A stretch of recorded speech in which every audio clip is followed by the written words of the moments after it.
Hello everyone, welcome to my YouTube channel pharmacology with Sahil. So हम बात कर रहे थे फार्माकोकाइनेटिक प्रोसेस की। तो फार्माकोकाइनेटिक प्रोसेस में जो 4 प्रोसेसेस थी, absorption, distribution, metabolism and excretion, हम वन बाय वन उनकी स्टडी कर रहे थे। तो हमने अपनी प्रीवियस वीडियोस में एब्जॉर्प्शन और डिस्ट्रीब्यूशन को कवर करा था कि एब्जॉर्प्शन और डिस्ट्रीब्यूशन प्रोसेस क्या होती है, कौन कौन से फैक्टर्स हैं जो उन दोनों प्रोसेस को अफेक्ट करते हैं।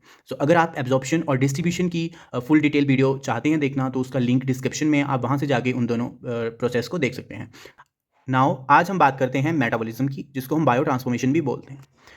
सबसे पहले, जब भी हम कोई ड्रग लेते हैं तो वो कुछ टाइम तक हमारी बॉडी में रहती है, एब्जॉर्ब होती है, डिस्ट्रीब्यूट होती है, मेटाबोलाइज होती है एंड देन एक्सक्रीट आउट हो जाती है। तो ड्रग का हमारी बॉडी से एक्सक्रीट आउट होना बहुत ज़्यादा ज़रूरी होता है। क्यों? क्योंकि अगर ड्रग हमारी बॉडी से एक्सक्रीट नहीं होगी तो वो क्या करेगी, हमारी बॉडी में एकोमुलेट होगी, हमारे बॉडी के एडिपोज टिश्यूज़ में जाके एकोमुलेट हो जाएगी, और वहाँ पे एकोमुलेट होने की वजह से वो क्या करेगी, टॉक्सिसिटी कॉज करेगी। तो इट मीन्स कि हमारी बॉडी से ड्रग का कुछ स्पेसिफिक टाइम के बाद एक्सक्रीट आउट होना भी ज़रूरी है, राइट? तो बायो ट्रांसफॉर्मेशन एक ऐसी प्रोसेस है जो उस ड्रग को ऐसी फॉर्म में कन्वर्ट कर देती है जिससे वो ईजिली हमारी बॉडी से एक्सक्रीट आउट हो पाए। ठीक है? क्योंकि जैसे हम ड्रग लेते हैं, एज इट इज़ उस ड्रग का हमारी बॉडी से एक्सक्रीट आउट हो जाना बहुत डिफिकल्ट होता है। एज इट इज़ ड्रग हमारी बॉडी से एक्सक्रीट आउट नहीं होती है। इसलिए bio transformation and metabolism process यहाँ पे इंपॉर्टेंट रोल प्ले करती हैं कि वो उस ड्रग को ऐसी फॉर्म में कन्वर्ट करती हैं जिससे वो ईजिली हमारी बॉडी से एक्सक्रीट आउट हो जाए। क्लियर? तो ये मेन रोल है कि मेटाबॉलिज्म हमारी बॉडी में मतलब क्या रोल प्ले करती है, ठीक है, फार्माकोकाइनेटिक्स में। अब हम बात करते हैं bio transformation means chemical alteration इन ड्रग। ठीक है? ड्रग में कुछ केमिकल अल्ट्रेशन करना जिसकी वजह से वो जो है वो किसी अनदर फॉर्म में कन्वर्ट हो जाए, जिससे वो इजिली हमारी बॉडी से एक्सक्रीट आउट हो पाए। क्लियर? अब हमारे पास लिपिड सॉल्युबल ड्रग है जो कि नॉन पोलर है। ठीक है? अब क्या होगा, बायो ट्रांसफॉर्मेशन एंड मेटाबॉलिज्म होगी और वो कन्वर्ट हो गई है वाटर सॉल्युबल ड्रग में जो कि पोलर। अब देखो, कोई भी ड्रग होगी, ठीक है, वो जब हमारी बॉडी से एक्सक्रीट आउट होगी तो वो तो या तो वो यूरिन की फॉर्म में एक्सक्रीट आउट होगी या वो फीसिस की फॉर्म में एक्सक्रीट आउट होगी। तो जो मेन साइट है एक्सक्रीशन की वो है किडनी। क्लियर? और अगर किडनी के थ्रू एक्सक्रीशन हो रहा है ड्रग का, ठीक है, मतलब कोई भी ड्रग है उसका एक्सक्रीशन थ्रू किडनी हो रहा है, तो वो किसकी फॉर्म में होगा? नॉर्मल सी बात है, वो यूरिन की फॉर्म में होगा। ठीक है? यूरिन की फॉर्म में ड्रग जो है वो बॉडी से एक्सक्रीट आउट हो जाएगी, और यूरिन में वाटर ही एक्सक्रीट आउट हो सकता है, लिपिड एक्सक्रीट नहीं हो सकते। क्लियर? तो अब हमारी ड्रग क्या है? लिपिड सोलबल ड्रग है। तो एज इट इज जो ड्रग है ये हमारी अगर बॉडी से एलिमिनेट होना चाहे तो क्या ये होगी? नहीं होगी। क्यों? क्योंकि इन द या तो ये इन the form of urine, urine की या फीसिस के थ्रू हमारी बॉडी से एलिमिनेट होगी, लेकिन यूरिन जो है वो वाटर को ही एक्सक्रीट आउट करता है हमारी बॉडी से, वाटर सोलबल ड्रग्स को एक्सक्रीट आउट करता है हमारी बॉडी से, ना कि लिपिड को। ठीक है? इसलिए बायो ट्रांसफॉर्मेशन प्रोसेस इंपॉर्टेंट है कि वो लिपिड सोलबल ड्रग को वाटर सोलबल ड्रग में कन्वर्ट कर देती है, और जब वाटर सोलबल ड्रग में ड्रग कन्वर्ट होगी तो ईजिली हमारी बॉडी से एलिमिनेट हो जाएगी, ईजिली हमारी बॉडी से एक्सक्रीट आउट हो जाएगी through in the form of urine. Clear? So यही रोल है मेटाबॉलिज्म और बायो ट्रांसफॉर्मेशन का कि किसी ड्रग को किसी ऐसी फॉर्म में कन्वर्ट कर देना जिससे वो ईजिली हमारी बॉडी से एक्सक्रीट आउट हो पाए। अब जो वाटर सोल्युबल ड्रग होती हैं वो ईजिली क्रॉस करके मतलब हमारी बॉडी से ट्रांसपोर्ट हो जाती हैं, and in the form of urine जो है वो ईजिली एक्सक्रीट आउट हो जाती हैं। क्यों? क्योंकि वो वाटर सोल्युबल ड्रग है। ठीक है? उनकी मेटाबॉलिज्म कम होगी क्योंकि उनको ड्रग को अनदर फॉर्म में कन्वर्ट होने की जरूरत नहीं है। उसको जब एक्सक्रीट आउट होना होगा वो हमारी बॉडी से in the form of urine easily excrete हो जाएगी क्योंकि वो वाटर सोल्युबल ड्रग है। क्लियर? अब metabolism, conversion of drug from one form to another form in the living cell. ठीक है? लिविंग सेल मतलब जिसने ड्रग वो ली है उसके अंदर ये कन्वर्जन हो रही है। तो ये बायो ट्रांसफॉर्मेशन और मेटाबॉलिज्म प्रोसेस सेम है। अब हम बात करते हैं साइट की। जो मेटाबॉलिज्म जहां पे होती है वो मेन साइट तो है लीवर। लीवर पे सबसे ज्यादा मेटाबोलाइज होती है ड्रग। बट जो सेकेंडरी साइट है वो है kidney, lungs, testis, skin, intestine, plasma, brain, brain में मेनली नर्वस टिश्यूज। ठीक है? यहाँ पे ड्रग की मेटाबॉलिज्म होती है। ये प्राइमरी ऑर्गन तो ये है हमारा लीवर, सबसे ज़्यादा मेटाबॉलिज्म ड्रग की यहाँ पे होती है लीवर में। बट जो कुछ जो ये सेकेंडरी साइट्स हैं यहाँ पे भी थोड़ी बहुत जो है वो मेटाबॉलिज्म ड्रग की होती है, जो ये साइट है। उसके बाद जो मेन एंजाइम है जो मेटाबॉलिज्म करवाता है वो है हिपैटिक माइक्रोसोमल मेटाबॉलाइजिंग एंजाइम। ये एंजाइम जो है ये लीवर में प्रेजेंट होता है और वहाँ वहाँ प्रेजेंट होता है जहाँ जहाँ मेटाबॉलिज्म होती है, और ये रिस्पॉन्सिबल होता है मेटाबॉलिज्म के लिए। अगर ये ड्रग लिपिड सोलबल ड्रग थी, नॉन पोलर ड्रग थी, वो बायो ट्रांसफॉर्मेशन होके या मेटाबोलाइज होके वाटर सोलबल ड्रग में हुई कन्वर्ट, तो वो किस एंजाइम की प्रेजेंस में? इस एंजाइम की, हिपैटिक माइक्रोसोमल मेटाबोलाइजिंग एंजाइम। यही एंजाइम रिस्पॉन्सिबल है किसी ड्रग को एक फॉर्म से दूसरी फॉर्म में कन्वर्ट करने के लिए। ठीक है? अब यहाँ पे है जो ड्रग है वो लिपिड सोलबल है, नॉन पोलर है, बायो ट्रांसफॉर्मेशन हुई वो वाटर सोलबल में कन्वर्ट होगी, देन ईजिली वो किडनी में जाएगी एंड एक्सक्रीट आउट हो जाएगी इन the form of urine. Clear? अब हम बात करते हैं बायो ट्रांसफॉर्मेशन का रोल क्या है। ठीक है, मतलब जब ड्रग बायो ट्रांसफॉर्मेशन या मेटाबॉलिज्म हो जाती है तो हमें क्या क्या रिजल्ट मिल सकते हैं या ड्रग के साथ क्या क्या हो सकता है। सो तीन कंडीशंस लिए हैं यहाँ पे हमने। फर्स्ट वन है एक्टिव ड्रग। ठीक है, यहां पे ड्रग एक्टिव है, लेकिन जब उसकी मेटाबॉलिज्म होगी किस एंजाइम के through, hepatic microsomal metabolising enzyme के थ्रू बायो ट्रांसफॉर्मेशन होगी या मेटाबॉलिज्म होगी, तो या तो वो इनएक्टिव फॉर्म में कन्वर्ट हो जाएगी या वो लेस एक्टिव कन्वर्ट ड्रग की फॉर्म में कन्वर्ट हो जाएगी। अब क्या होगा, जब एक्टिव फॉर्म से इनएक्टिव या लेस एक्टिव फॉर्म में ड्रग कन्वर्ट होगी तो उससे उसकी बायो अवेलेबिलिटी पे फर्क पड़ेगा। अब बायो अवेलेबिलिटी क्या होती है, जैसे कि मैंने अपनी प्रीवियस वीडियो में भी बताया है कि बायो अवेलेबिलिटी क्या होती है, fraction of the drug that reaches into the systemic circulation in unchanged form. वो कंसंट्रेशन ड्रग की जो सिस्टेमिक सर्कुलेशन में है अनचेंज्ड फॉर्म में। ठीक है, मान लो ये एक्टिव ड्रग है, यहां पे 100 हमारी 100 mg जो ड्रग थी, क्लियर। जब उसकी मेटाबॉलिज्म हुई तो हमारी 60% जो ड्रग है वो इनएक्टिव फॉर्म में कन्वर्ट हो गई। ठीक है, और 60 में से 40% जो थी वो लेस एक्टिव या एक्टिव फॉर्म में रही, लेस एक्टिव फॉर्म में है। अब ये जो 40% ड्रग है यही आगे डिफरेंट डिफरेंट ऑर्गन में जाके डिस्ट्रीब्यूट होगी, डिस्ट्रीब्यूशन होगी तो ये अपनी टारगेट साइट पे जाके अपना इफेक्ट शो करेगी। इट मींस इस ड्रग की बायोबिलिटी आफ्टर मेटाबॉलिज्म 40% रह गई है, क्योंकि 60% तो इनएक्टिव होगी तो वो बॉडी से एलिमिनेट हो जाएगी, एक्सक्रीट आउट हो जाएगी। और जो ये 40% है यही ड्रग जो है वो कैपेबल है किसी डिसीज को ट्रीट करने के लिए और डिफरेंट डिफरेंट ऑर्गन्स या टिश्यूज में डिस्ट्रीब्यूट होने के लिए, क्लियर। इसीलिए जब हम ओरली कोई ड्रग देते हैं तो हमें उसकी कंसंट्रेशन ड्रग की इंक्रीज करनी पड़ती है, हमें ज्यादा कंसंट्रेशन देनी पड़ती है, क्योंकि उसके क्या होता है, मेटाबॉलिज्म। और ये स्पेशली मेनली जो हम ओरल रूट से ड्रग देते हैं उनमें होता है। ठीक है, तो ये एग्जांपल है पैरासीटामोल और जो कि एक नसेट्स है एंड प्रोपेनोलोल। तो ये जो ड्रग है, ये ड्रग इसके एग्जांपल हैं जो एक्टिव फॉर्म में होती है, लेकिन जब मेटाबॉलिज्म होती है हमारी लीवर में इस एंजाइम के थ्रू तो ये या तो इनएक्टिव फॉर्म में या लेस एक्टिव फॉर्म में कन्वर्ट हो जाती है। तो ये इसके एग्जांपल हैं। दूसरी लेते हैं हम, ये हमारे पास थी एक्टिव ड्रग, बायो ट्रांसफॉर्मेशन और मेटाबॉलिज्म हुई तो ये मोर एक्टिव होगी। Metabolite, more active metabolite. Metabolite क्या होता है, जो मेटाबॉलिज्म के बाद हमारे पास प्रोडक्ट बचता है, तो वो ड्रग जो मेटाबोलाइज होने के बाद बची उसको बोलेंगे मेटाबोलाइट। और इसमें क्या हुआ, एक्टिव थी ड्रग बट जब उसकी मेटाबॉलिज्म हुई, केमिकल अल्टरेशन हुई, तो क्या हुआ कि वो मोर एक्टिव होगी। उसके एग्जाम्पल है कोडीन। कोडीन एक एक्टिव ड्रग है, लेकिन जब उसकी मेटाबॉलिज्म हो जाती है तो वो मोर्फिन में कन्वर्ट हो जाती है और मोर्फिन मोर एक्टिव होती है एज कंपेयर टू कोडीन। वैसे ही डिजिटॉक्सिन, डिजिटॉक्सिन एक एक्टिव ड्रग है, लेकिन जब उसकी मेटाबॉलिज्म हो जाती है तो वो मोर एक्टिव फॉर्म में कन्वर्ट हो जाती है और वो होती है डिजोक्सिन। Is it clear. अब हम बात करते हैं थर्ड वन की, जो बहुत इंपॉर्टेंट है। ये क्या है, इनएक्टिव फॉर्म ड्रग की। ठीक है, इनएक्टिव फॉर्म है, लेकिन जब मेटाबॉलिज्म हुई या बायो ट्रांसफॉर्मेशन हुई तभी एक्टिव फॉर्म में कन्वर्ट हो गई। क्लियर। जैसे कि एग्जांपल है यहाँ पे हमारा लीवोडोपा। लीवोडोपा जो है वो इनएक्टिव फॉर्म है, लेकिन जब वो मेटाबोलाइज हो जाता है तो वो डोपामीन में कन्वर्ट हो जाता है, जो कि इसकी एक्टिव फॉर्म है। ठीक है, और मेटाबोलाइज नहीं होगी ड्रग तो वो सच कोई इफेक्ट नहीं होगा। अगर लीवोडोपा जो है वो मेटाबोलाइज नहीं होगी तो वो डोपामीन में कन्वर्ट नहीं होगी, और डोपामीन में कन्वर्ट नहीं होगी तो इस ड्रग का कोई इफेक्ट नहीं होगा।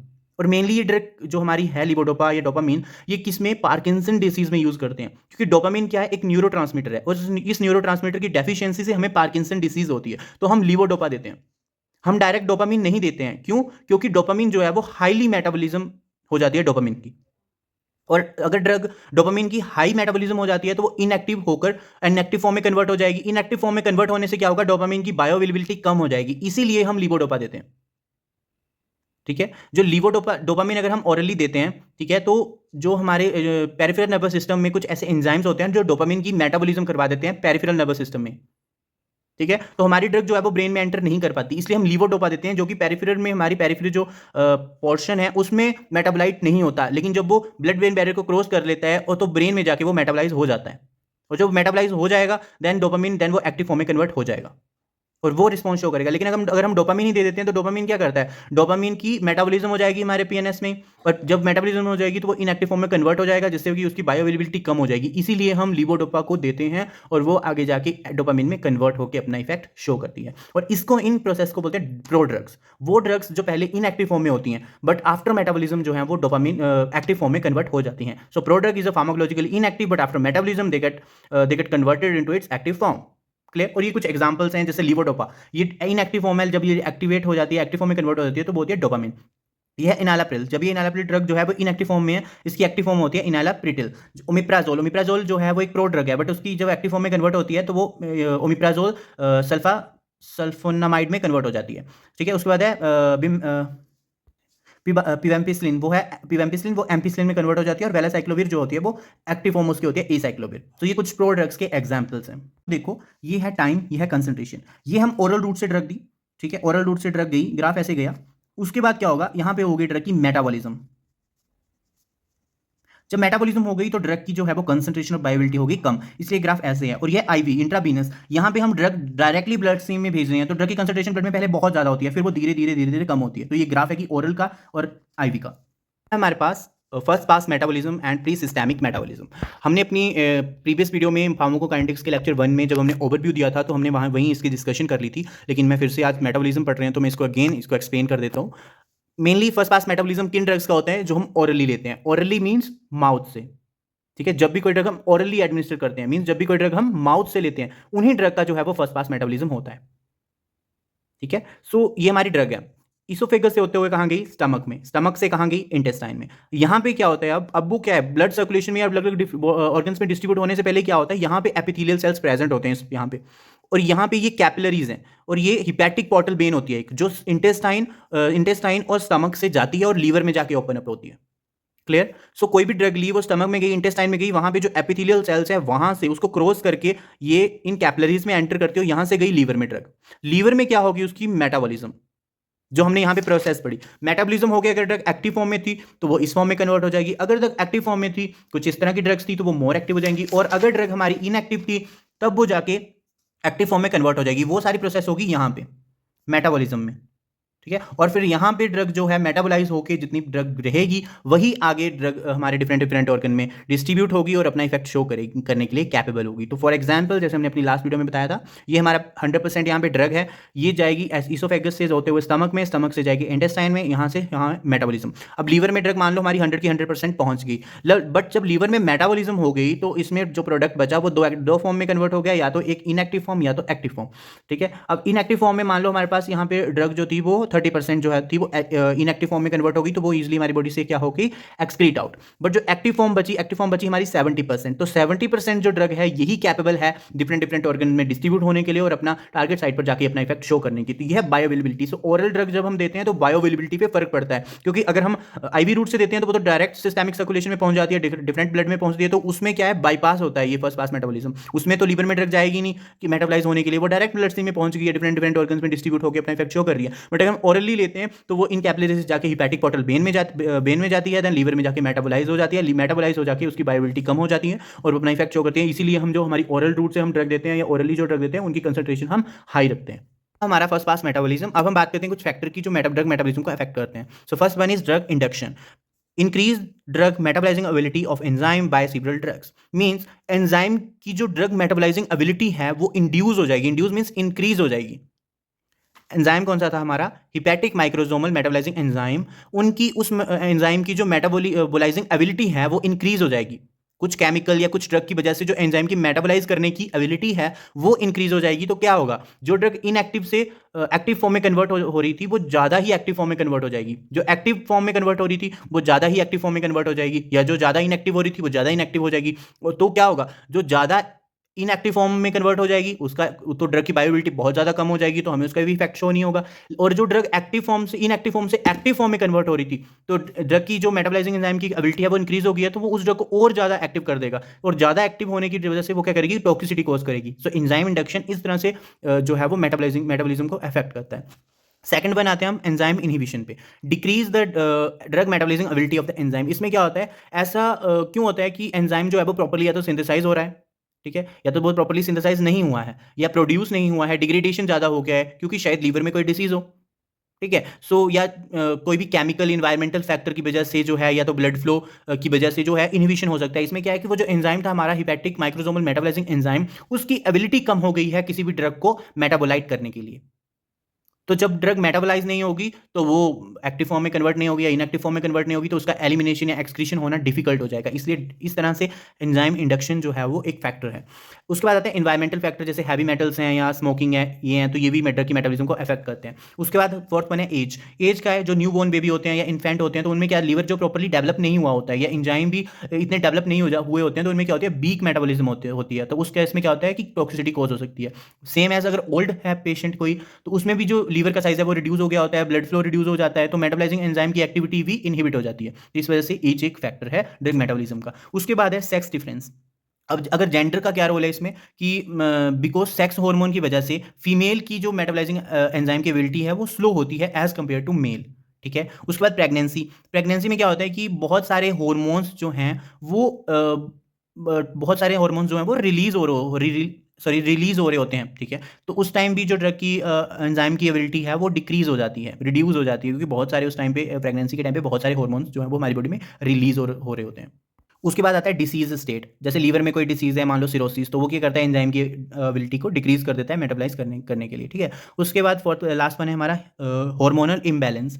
हार्मोनल इम्बैलेंस की वजह से भी एंजाइम की एक्टिविटी पे इफेक्ट पड़ता है, ठीक है। अगर हार्मोन ज़्यादा एक्सक्रीट हो रहा है, सिक्रीट हो रहा है हमारी बॉडी में, ठीक है, यूजुअली सेक्स हार्मोन, तो एंजाइम की एक्टिविटी क्या होगी, डिक्रीज, ठीक है। सो इस तरह से ये कुछ फैक्टर्स थे जो ड्रग की मेटाबॉलिज्म को इफेक्ट करते हैं। इसमें हमने फर्स्ट पास मेटाबॉलिज्म पढ़ा कि किस तरह से, तो ये सिर्फ ओरल जो ड्रग्स होती हैं उनमें ही होता है। उसके बाद हमने जो प्रोडक्ट्स क्या होती हैं वो पढ़ा कि जो इनएक्टिव से एक्टिव फॉर्म में कन्वर्ट होती हैं आफ्टर मेटाबॉलिज्म। उसके बाद हमने, उससे पहले हमने इसके जो रिजल्ट्स क्या क्या हो सकता है आफ्टर मेटाबॉलिज्म के बाद ड्रग के साथ क्या क्या हो सकता है, हमने उसकी स्टडी करी। उसके बाद हमने मेटाबॉलिज्म को पढ़ा। सो ये था हमारा आज का मेटाबॉलिज्म का। अब हम नेक्स्ट वीडियो में एक्सक्रीशन स्टार्ट करेंगे। So thanks for watching this video. अगर आपके लिए ये वीडियो थोड़ा सा भी हेल्पफुल रहा हो तो please like, share and subscribe my YouTube channel pharmacology with Sahil.